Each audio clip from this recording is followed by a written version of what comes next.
আচ্ছা, আমরা তাহলে সূচকের ম্যাথগুলো স্টার্ট করব। বিগত সময়ের বিসিএস সহ বিভিন্ন সরকারি চাকরি পরীক্ষার যে ম্যাথগুলো, এগুলো আমরা এখন সলভ করব। তার আগে আমরা সূচকের কিছু সূত্র দেখে নিব। আচ্ছা, এই তো মূলত এখানে সূত্রগুলো দেওয়া আছে। সূত্রগুলো যদি আমরা একটু দেখে নেই, যে কি বলা হয়েছে ফার্স্টেরটা, যে এ ইন্টু এ পাওয়ার কত m n is equal to a কী হবে যাবে পাওয়ার এম এন। আচ্ছা, আমরা প্রথম সূত্রটা যদি দেখি যে কি বলছে এখানে, প্রথমটা বলছে হচ্ছে এ উপরে পাওয়ার এম ইন্টু এ পাওয়ার কত এন ইজ ইকুয়াল টু কী হয়েছে এ এম প্লাস এন। অর্থাৎ বেস যদি আমাদের সেম থাকে, গুণ আকারে থাকে, বেস সেম থাকে আর যদি গুণ আকারে থাকে, তাহলে আমাদের পাওয়ার দুইটা যোগ হয়ে যাবে। এটা হলো প্রথম সূত্র। দ্বিতীয়, বেস যদি সেম থাকে, ভাগ আকারে থাকে, তাহলে আমাদের পাওয়ার দুইটা বিয়োগ হয়ে যাবে, বিয়োগ মাইনাস হয়ে যাবে, পাওয়ার দুইটা হয়ে যাবে বিয়োগ। তাহলে এরকম যদি থাকে এ ডিভাইডেড বাই এ পাওয়ার উপরে এম, এর উপরে পাওয়ার হচ্ছে এন, আমাদের যদি বেস দুইটা যদি সেম হয়, ভাগ আকারে থাকে, তাহলে পাওয়ার দুইটা কি হবে বিয়োগ হয়ে যাবে। তারপরটা যেটা বলছে যে এর উপরে এম ইজ ইকুয়াল টু এর উপরে এন পাওয়ার এন, মানে ইকুয়াল ইকুয়াল সাইনের দুই পাশে, বাম পাশে যদি বেস আর ডান পাশের বেস যদি সেম হয়, ইকুয়াল সাইনের দুই পাশে যদি বেস সেম হয়, তাহলে বেস দুইটা ভ্যানিশ হয়ে যাবে, পাওয়ার দুইটা থেকে যাবে। তাহলে কি হবে, এটা হবে এইটা যে M is equal to N, অর্থাৎ বেস দুইটা সেম ভ্যানিশ হয়ে গেছে, পাওয়ার দুইটা M is equal to N. একইভাবে আবার যদি বেস দুইটা সেম না হয় বাট পাওয়ার দুইটা যদি সেম হয়, ইকুয়াল সাইনের দুই পাশে যদি পাওয়ার দুইটা সেম হয়, তাহলে বেস দুইটা থেকে যাবে, পাওয়ার দুইটা ভ্যানিশ হয়ে যাবে। এই যে এ ইজ ইকুয়াল টু বি, আমাদের বেস দুইটা এখানে রয়ে গেছে। আচ্ছা, এই গেল আমাদের চারটা সূত্র। তারপরেরটা হচ্ছে কি বলছে যে a by b bracket close power m. আচ্ছা, এটা খুবই একটা সাধারণ, এটা আমরা সবাই জানি যে এখানে যদি ব্র্যাকেট ক্লোজ, ভিতরে কি আছে এ বাই বি, আর এর উপরে কি পাওয়ার এম, তাহলে এর মানে কি, এর মানে কি এই যে এর উপরেও এম আছে আর বির উপরেও কি পাওয়ার এম, মানে এই দুইটার উপরেই কিন্তু পাওয়ার এম আছে। তো এইটাই এখানে বলছে যে এর উপরেও পাওয়ার এম, বির উপরেও পাওয়ার এম, এটার মানে এটা। আবার আমরা এর উপরে পাওয়ার এম বাই এ বির উপরে পাওয়ার এম, এটাকে আমরা আবার এভাবে লিখতে পারি যে এ বি ব্র্যাকেট ক্লোজ উপরে পাওয়ার এম, যেহেতু পাওয়ার দুইটা একই, মানে উপরে নিচে পাওয়ার সেম হলে আমরা এটাকে ব্র্যাকেট ক্লোজ করে পাওয়ার একটা উপরে নিয়ে আসতে পারি। তারপরটা বলছে এটার মতোই, যে এখন যদি এ আর বি যদি গুণ আকারে থাকে, ব্র্যাকেট ক্লোজ উপরে পাওয়ার যদি থাকে এম, এর মানে এর উপরেও কি এম, বির উপরেও কি এম, তাহলে এটাই এর উপরে পাওয়ার এম ইন্টু বির উপরে পাওয়ার এম। এই গেল আরেকটা।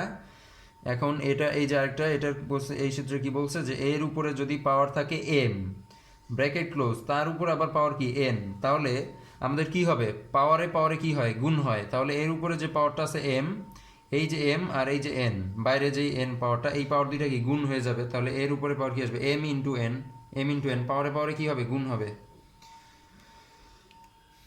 তারপরে এটা বলছে যে এন, আচ্ছা রুটের উপরে কি আছে এন আর ভিতরে কি এম, এর উপরে পাওয়ার এম, তাহলে এইটার ক্ষেত্রে যেইটা হবে, এইটার এইরকম থাকলে ইজ ইকুয়াল টু হবে এ, মানে এই যে বেসটা এ, উপরে চলে যাবে পাওয়ার এম বাই এন, মানে এই যে এনটা যেটা রুটের উপরে ছিল, ওই এনটা নিচে চলে আসছে, আর এই যে এর উপরে যে পাওয়ার এম, এটা চলে গেছে উপরে। আচ্ছা, এটা কিভাবে হয়, কি বলছে এখানে এন মানে নিচে রুট এর, মানে রুটের উপরে এন, আর এখানে হচ্ছে ভিতরে এর উপরে পাওয়ার কত এম, সমান সমান কি আসছে এ। আচ্ছা, এটা দেখি। এখন এখন আমরা কি ভিতরে কি আছে এ আর এম, তাহলে আমরা এখানে এ আর এম লিখলাম। আর এই যে এন আর রুট, মানে রুটের উপরে যে এন, আমরা কি জানি রুটের মান কত হাফ, রুটের মান কি হাফ, তাইলে রুটের উপরে যদি এন থাকে, তাহলে এটা হবে কি পাওয়ারে চলে আসবে কি, এটার মানটা কি হবে one by N, one by N. এই যে এখানে এখন একটা পাওয়ার, এই যে এখানে একটা পাওয়ার আর বাইরে যে ওয়ান বাই এন পাওয়ারটা, তাহলে পাওয়ারে পাওয়ারে কি হবে গুণ হবে। এই যে পাওয়ারে পাওয়ারে কি গুণ হবে, পাওয়ারে পাওয়ারে গুণ, তাহলে পাওয়ারে পাওয়ারে যদি গুণ হয়, তাহলে এটা কি দাঁড়াইলো এ, আমাদের বেস হচ্ছে এ, আর এই এমটা গুণ হয়ে গেলে এমটা চলে যাবে উপরে, এনটা চলে আসবে কি নিচে। তাহলে এ এম বাই এন, এখানে এটাই বলা হয়েছে যে এন রুটের উপরে এন, ভিতরে হচ্ছে এর উপরে পাওয়ার এম ইজ ইকুয়াল টু এ, এর পাওয়ার হবে এম বাই এন। আচ্ছা, তারপরেরটা বলা হয়েছে কি, তারপরেরটা বলা হয়েছে যে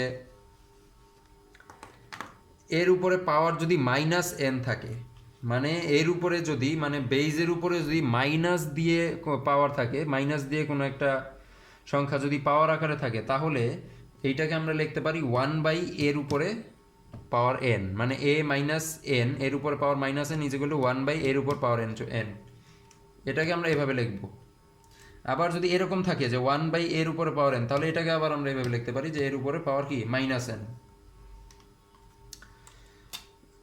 আচ্ছা, তারপরে যেটা এটা এটা এখানে কি বলা হয়েছে যে a by b bracket close power m is equal to b by a minus m. আচ্ছা, এখানে বলা হয়েছে যে a by b bracket close m এরকম যদি দেয়া থাকে, তাহলে আমরা যদি কি করি, আমরা এটাকে উল্টায় দিই, মানে বিটাকে যদি উপরে নিয়ে যাই, এটাকে যদি নিচে নিয়ে আসি, সেই ক্ষেত্রে এরকম যদি আমরা করি, ভিতরে যদি চেঞ্জ করি, তাহলে আমাদের উপরে পাওয়ারের সাথে একটা মাইনাস গুণ হবে। এই যে মাইনাস, একটা মাইনাস কি পাওয়ারের সাথে গুণ হবে, তাহলে আমাদের আগে ছিল পাওয়ার এম, একটা মাইনাস গুণ হয়েছে, মানে এই যে মাইনাস গুণ হয়ে কি মাইনাস এম, এই একটা সূত্র। তারপরে আরেকটা সূত্র লাস্ট সূচকের একটা খুবই কমন সূত্র, যেটা যে এর উপর পাওয়ার 0 ইজ ইকুয়াল টু 1। এর মানে কোনো সংখ্যার পাওয়ার যদি 0 হয়, কোনো সংখ্যার পাওয়ার যদি 0 হয়, ওইটার মান হবে যাবে 1, ওইটার মান হবে 1, মানে কোনো একটা সংখ্যার পাওয়ার 0 থাকলে এই পুরোটার মান হয়ে যাবে 1।